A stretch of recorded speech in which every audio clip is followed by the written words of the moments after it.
नमस्कार. महाराष्ट्र योजना कॉर्नरमध्ये आपल्या सर्वांचे स्वागत आहे.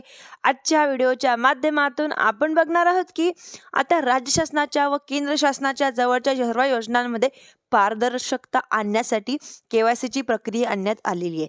म्हणजेच की आता पी-एम किसान असेल किंवा इतर बऱ्याच साऱ्या योजना असतील, त्या योजनांमध्ये बोगस लाभार्थ्यांची ओळख पटवण्यासाठी खऱ्या कामगारांची ओळख पटवून त्यांना आता पुढे लाभ देण्यासाठी के-वाय-सीची प्रक्रिया राबवली जात आहे.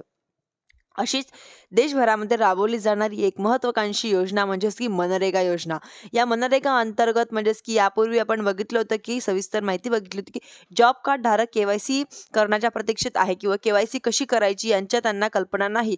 व पुन्हा आता एकदा आपण प्रयत्न करूया की केंद्र शासनाच्या माध्यमातून एक नवीन बिल आणण्यात आलेलं आहे, ज्यांच्यामध्ये बिझी रामजी अशा नावाचं अर्थात विकसित भारत गॅरंटेड रोजगार स्कीम जी आहे ती स्कीमच्या या ठिकाणी लॉन्च करण्यात आलेली आहे. व प्रयत्न या सध्या सुरू असलेल्या मनरेगाचे नाम बदलून ती आता योजना पुढे आणण्यात एक बिल मांडण्यात आलेलं आहे. की आकडेवारी मांडत असताना जवळजवळच्या 16,30,000 लाभार्थी हे के-वाय-सीची प्रक्रियेमधून इतर अन्य कारणास्तव यांच्या वगळण्यात असल्याची माहिती समोर आलेली आहे. म्हणजेच की आता केंद्र शासनाच्या ज्या योजना आहेत त्या योजनांमध्ये लाभार्थी मोठ्या प्रमाणामध्ये बोगसरित्या लाभ घेण्याचा प्रयत्न करत आहे व खरे लाभार्थी लाभार्थ्यापासून वंचित राहत आहे. अशा यामुळे यांच्या अंतर्गत के-वाय-सी प्रक्रियेमुळे त्या कामगारांची त्या लाभार्थ्यांची ओळख पटवण्यासाठी एक प्रक्रिया आणण्यात आलेली आहे. तीच म्हणजेच की आपण घरी बसल्या ऑनलाईन पद्धतीने घरी बसल्या करू शकतात.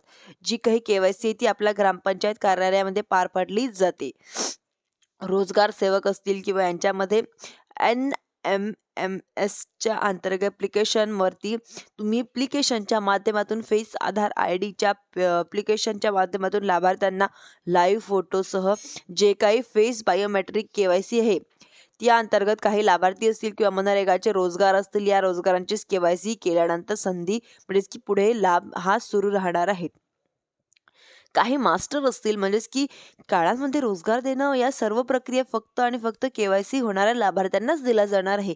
व जॉब कार्ड धारकांना असाल किंवा आपल्याला गाय गोटा असेल किंवा विहीर असेल अशा नियमित दिलेल्या ज्या रोजगार अशी घरकुलाची कामं असतील, अशा लाभार्थ्यांना मास्टर जर क्लिअर करायचं असेल तर तशी जर कामं आपल्याला पुढे मिळवायची असतील तर आपल्या जॉब कार्डची के-वाय-सी झालेली असणं आवश्यक आहे. ज्यांच्यामुळे वेळ दवडू नका आणि लवकरात लवकर तुमची के-वाय-सी करून घ्या.